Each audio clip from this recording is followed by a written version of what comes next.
Hello, Steve White, Steve Arts 89, and I'm such a bad gay. I just realised that Fire Island has been out for months. I'd heard about this film because Joaquin Booster's in it, and I like him as a comedian. I briefly met him when he was in Australia. I think someone introduced him to me. I had no idea who he was, which is probably good because I didn't say anything stupid. Um, and I've seen some of his comedy specials, and he kind of got this film made. Is the story that he couldn't get into a film, so he made a film happen, is what I sort of heard. Now, the only sort of big star that's in this is Margaret Cho, um, and I I got it confused with Bros, which had just came out, and I'm like, oh, that's not the film about Joaquin Booster going to Fire Island. Oh, okay, I'm confused. So marketing fail on their part. And then when I looked at Fire Island, because I'm like, oh, has that come out yet? How much did that money? How much did money that make? And I'm like, oh, it's a Hulu thing, and it came out months ago. I was waiting for it to come out in the cinema. I wanted to see how much it made and that, and didn't realize it already come out in Hulu months ago. Because I saw the trailer ages ago, and sometimes the trailers come out a fair while before the film, so I didn't realize, and just lost track of time. But I just watched the trailer for that. I'm going to watch the film soon. I want to watch it now, but I just watched Blonde and a Marilyn Monroe documentary, so now I want to marathon all my Marilyn Monroe films, especially the Blu-rays I bought years ago and never watched the actual Blu-ray versions because I'd seen them before on DVD and video. So I'm doing a Marilyn marathon. When I finish that, I'll watch Fire Island and have a review of that. But I saw the preview. It looks good. It looks a little harsh though. I'm quite surprised. There's quite a bit of aggression between some of the characters, and it's not as light and fluffy as I thought it was going to be. It does look better than I thought. It looks more complicated and more interesting than I thought. But basically, it's about a family of gay people that come together each year to go to Fire Island because it's the big thing to do. I've never been, obviously. I want to go, but I'm probably going to age out of that before I actually get there, so it's probably not going to happen. Um, Gay guys only have a certain shelf life, and I'm pushing mine because I look younger than I am, but I'm still too old to do half the stuff that I want to do, so, gay life sucks. I'm just slowly easing into the end of my gay life. Like, by a certain age, you're basically dead on the gay scene, so I'm heading towards that. Heading towards my gay death.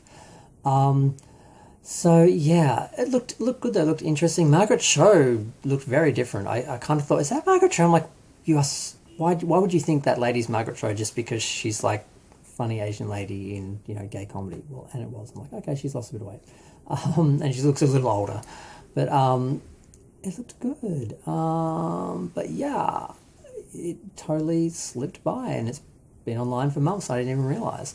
So that's one of the fails of gay marketing. Now I know they only spent 10 million on the film. They probably didn't have much for promotion because it's Hulu, and yeah.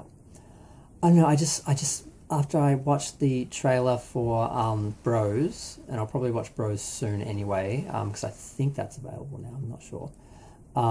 Went to cinemas, but it's also available elsewhere. So I'm going to watch that as well. I'll watch the two of them. I'll have a little gay movie night and do a little review of both. But I watched the trailer for that after realizing that they're actually two different films. Knew nothing about Bros. Thought it was something totally different from what it was or was going to be. And yeah, I know. I just wanted to watch the trailer and do a bit of a review, and it just looks like fun. You see, you know, Joel fall for some straight guy who's a bit comes across a bit douchey, and of course everyone's defensive and afraid to fall in love, and the usual. It looks like a romantic comedy, a little harsh, but we have a fairly harsh world. The gay scene's pretty harsh, so you're going to have some of that. Otherwise, it's going to be very light and fluffy, and But I really want to see this now, and I'm going to see it, and I'm going to review it, and I just wish we could have more gay films. I wish more straight people would see gay films, but unfortunately, straight people, they just want to see themselves on screen, just like we want to see ourselves on screen, and there's less of us, so we're at a disadvantage. So unless all the allies regularly show up, our films are going to stay niche. But the only good thing about that is we do get to be a bit more honest and real in them because we don't need to worry about getting those people because we've given up on getting those people.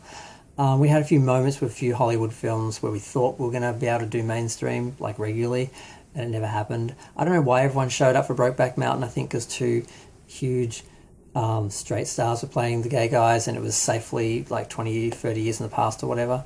But every straight person saw that film. I still don't know why. We haven't worked out that. Priscilla, drag queen's entertaining, but yeah, I don't know.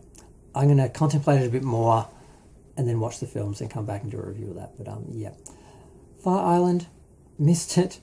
Bros, it failed. Marketing, we need to try harder, but we could use some support allies, you know, because we're never going to get the majority of the straights, but we should be able to get some of you. Okay, I'm going to go. Feel free to share, like, comment, subscribe. Thanks, bye.